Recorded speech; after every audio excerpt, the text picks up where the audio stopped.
Bonjour, Kwekwe, Tansi, Scano, greetings. It's Catherine and Brian from Moonstarlodge in South Central Ontario near Georgian Bay, and we're here with the full moon week reading for November 11th to the 17th. So we start out with a heavy emphasis on veterans, ancestor spirits who were soldiers, and we move right through a very big Scorpio full moon. And yeah, so it's an intense week. And judging from the cards, it's an intense reading. So, without further ado, let's go to the cards, Brian. So, because I'm having some pain issues and pain management issues, I'm asking Brian to double check every card that I pull practically to make sure that I'm not miscuing here. And so far we've got pretty much another pistol packing reading that aligns with the reading last week. If you want to see the decks, that reading is appropriate. And that will give you the decks that we're using because they're all the same decks. It will also give you a sense from the reading of why this is so important. We start out here with the King of Wands, the big, exuberant extrovert, if you will, with the passionate maturity, fired by spirit to create anything for the good, not just of self, but of the community. And so the King of Wands is clarified here by the Chariot. Of course it would be, because it's that go like stink. I love that the Chariot card is a bicycle here. But yeah, the ancestors are saying if you adopt these attributes of the King of Wands, then we're right behind you, pedaling furiously to power you on a new adventure. Followed by the Three of Wands, which is decisions seem to be made, the journey that this is a collective reading, so collectively our journeys are coalescing into something we understand, and it's clarified by the Song. Now the Song is a card of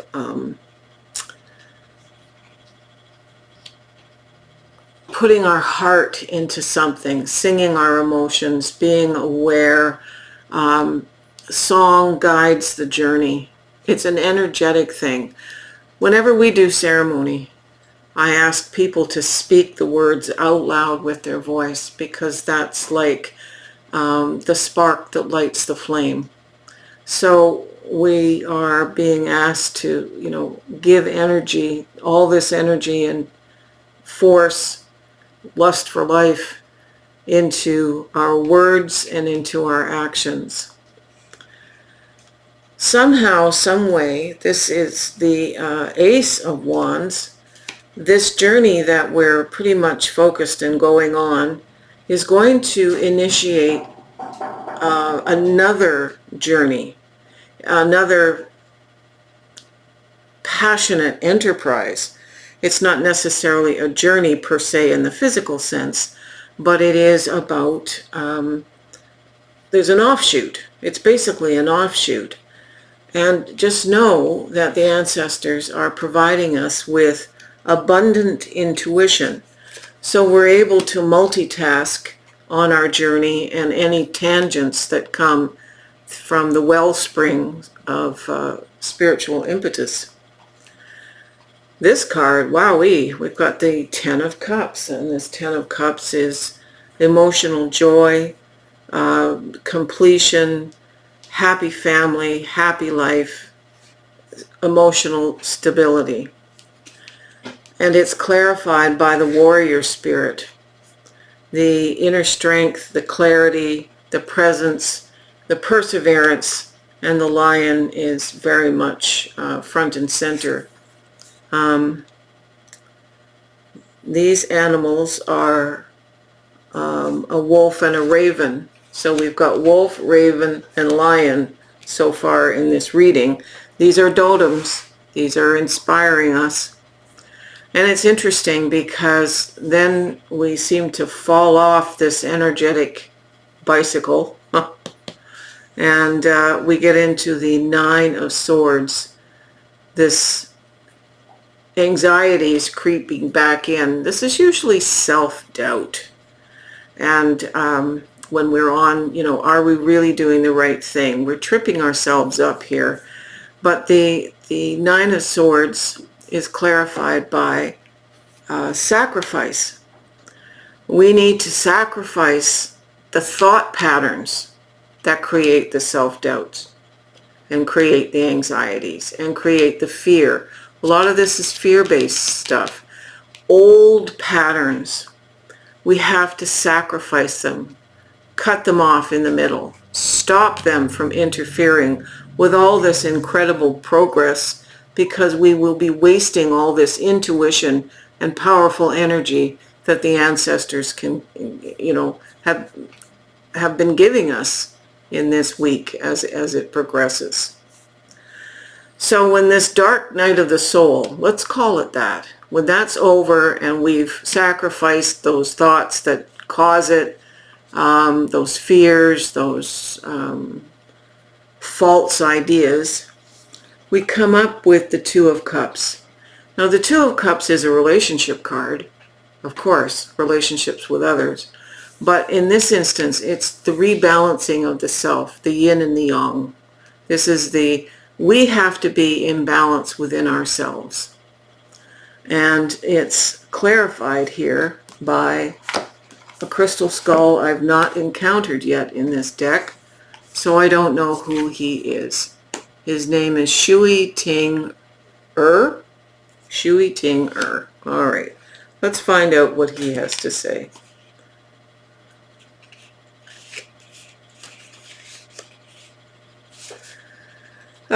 He is made out of Amazonite.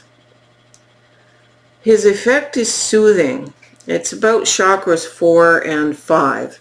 So the heart and the throat. Its effect is soothing. It's an excellent stone against depression, unlocks physical, emotional, and mental blockages, promotes concentration and independence. It helps unite intuition and reality. Well, we have all this intuition being given to us, and fears come from a space of non-reality and don't need to become reality. So the Amazonite here of this skull is perfect for this week to get us over this little self-trip up.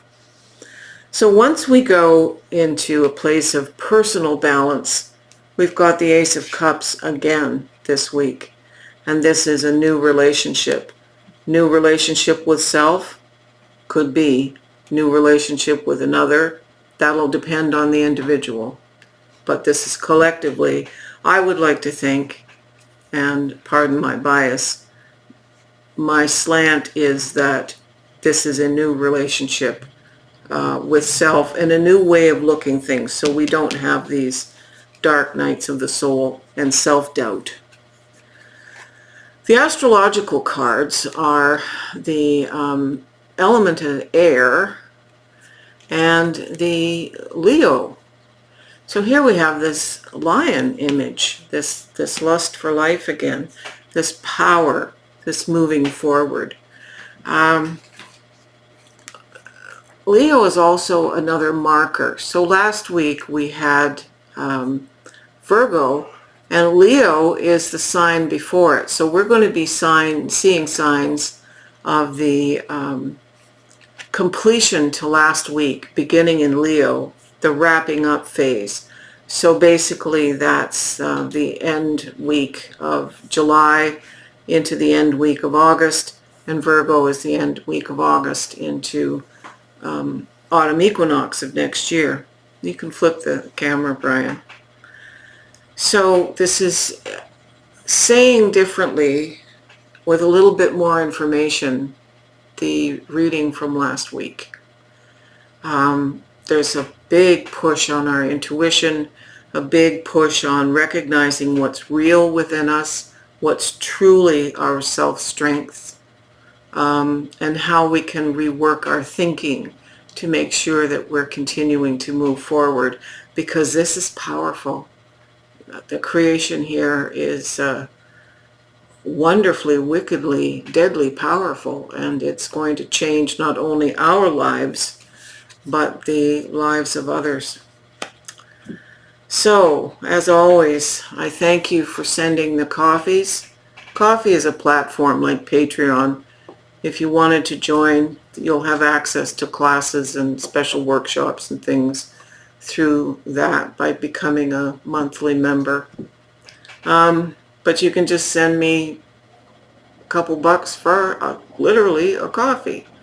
Brian's drinking coffee too, so got to keep him going, or these videos don't happen. And we thank you for your kindness and your comments. Comments really help the platform. We thank you for subscribing, and we wish you a blessed, blessed week with this full moon. Aho.